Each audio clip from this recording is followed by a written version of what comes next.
Jadi untuk kalian yang mengalami hal tersebut ada beberapa penyebab dan solusinya. Pertama itu kalian kalau WiFi-nya ini kita sudah masukkan password dengan benar, kemudian pas dihubungkan tidak mau menyambung. Seperti ini menyambung kemudian tidak dapat tersambung. Nah, ini berulang-ulang. Jadi kalau masalah seperti ini, pertama kemungkinan di HP kita. Jadi kalian bisa matikan dulu HP-nya, kemudian kalian hidupkan ulang. Jadi silakan matikan. Nah, seperti ini.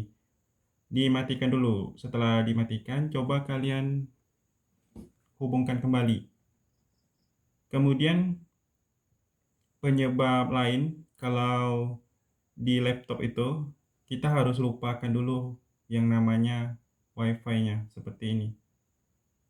Masuk ke pengaturan, pilih lupakan. Kemudian sambung ulang dengan kata sandi yang sama.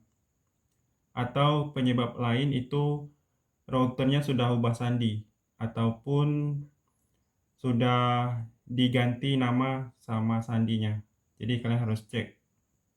Selanjutnya itu kalau masih tidak bisa juga, itu kemungkinan di routernya.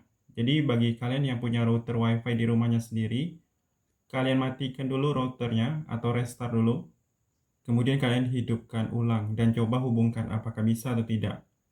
Dan penyebab terakhir, kalau masih tidak bisa terhubung juga, itu masalahnya pada pemilik WiFi tersebut. Jadi biasanya ini dialami oleh kita yang menggunakan WiFi tetangga, kafe, ataupun tempat lain. Jadi biasanya itu si pemilik WiFi akan melakukan blokir di routernya, sehingga kita tidak bisa mengakses sama sekali, walaupun kita memasukkan sandi dengan benar. Jadi untuk itu di sini saya contohkan, saya punya satu router. Jadi router ini saya blokir jaringannya yang di sebelah kiri ini, sehingga tidak bisa terhubung atau menolak akses. Jadi silakan kalian cek router masing-masing apakah kalian ada memblokir yang namanya perangkat kalian sendiri. Atau kalau kalian pakai WiFi tetangga, itu kunjungi tetangganya, minta akses WiFi dengan baik-baik.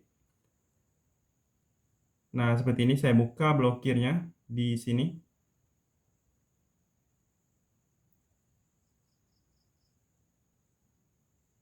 Nah, setelah dibuka, dia akan langsung bisa terhubung. Nah, bisa lihat, jadi tidak menolak akses. Jadi penyebab paling akhir ini sering terjadi kalau kita lagi menggunakan yang namanya WiFi tetangga. Jadi si pemilik WiFi itu bisa melihat semua perangkat yang terhubung. Jadi kalau ada dia melihat perangkat yang asing yang bukan anggota keluarganya, makanya dia akan memblokir dengan memilih bagian akses internet ini. Jadi walaupun kita tahu sandinya, kita tidak akan bisa terhubung. Itu saja, silakan kalian coba sendiri.